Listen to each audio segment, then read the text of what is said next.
Hey everyone and welcome back to my channel. Let's play Trial of the Hordes.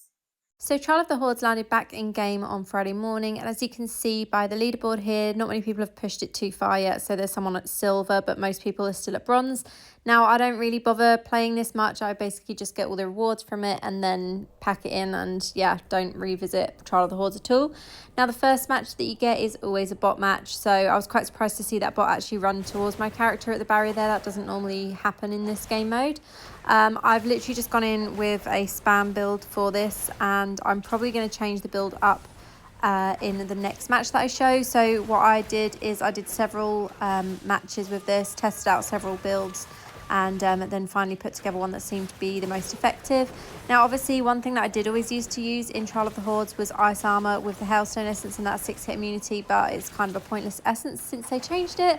So I basically go in with no survivability in this mode now because, yeah, there's no point. The survivability skills don't really work. So obviously, first match was a victory.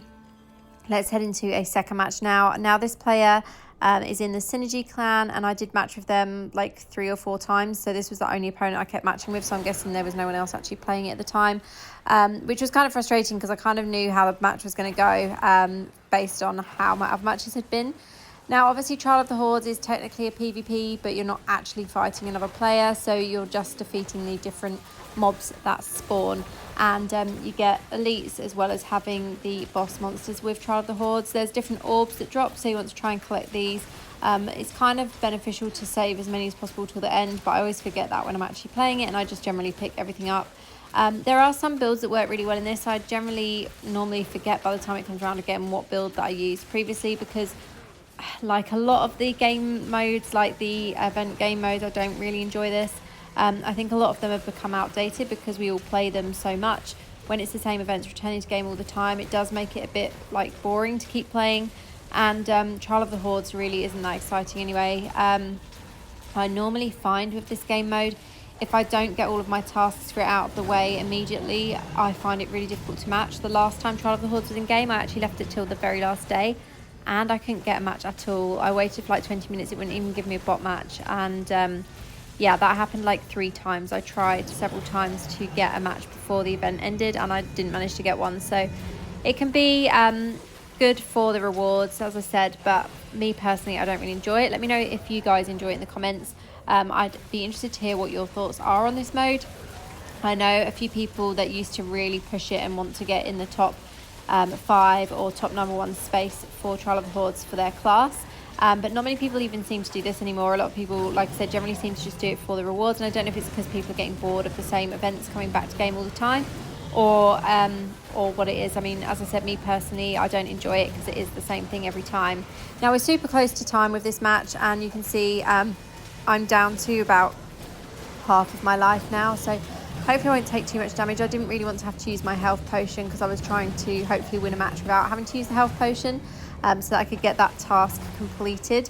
We will look at the tasks that I have managed to complete after this video. So I did, or after this match, sorry. So I did actually take part. I think I did 4 matches in total, or it might have been 3 matches. I didn't want to do too many.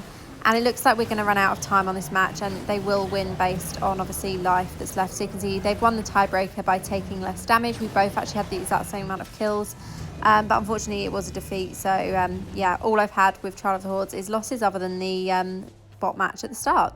So yeah, this is the event rewards. So lots of battle pass points, sigils for the event center. There's some mystery legendaries there as well, and obviously materials for those people that are still upgrading their gear.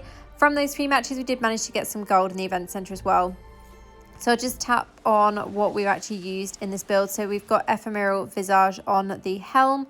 For set pieces, I'm using 4 pieces of Vitus and 4 pieces of Grace. Then on the chest, we've got Coat of the Astrum. So this one is different. I'd normally use Sprite Spark in this build, but this one, Lightning Nova, now unleashes a wild arc that jumps rapidly between random targets, leaving behind sparks of electricity that continue to damage enemies. We've got Filtered Defense on the shoulder. Disintegrate now surrounds you with an entropy field that follows you, damaging and making nearby enemies vulnerable to critical hits. We've got Novel Castigation on the pants. So this one, Arcane Torrent also fires tracking missiles that seek out enemies, dealing 15,379 damage, and the damage is increased 90% and an additional 10% from the Awakened slot. Rift Carver on the main hand, as you all already know. Arcane Torrent now creates a chaotic orb that moves with you and fires arcane missiles.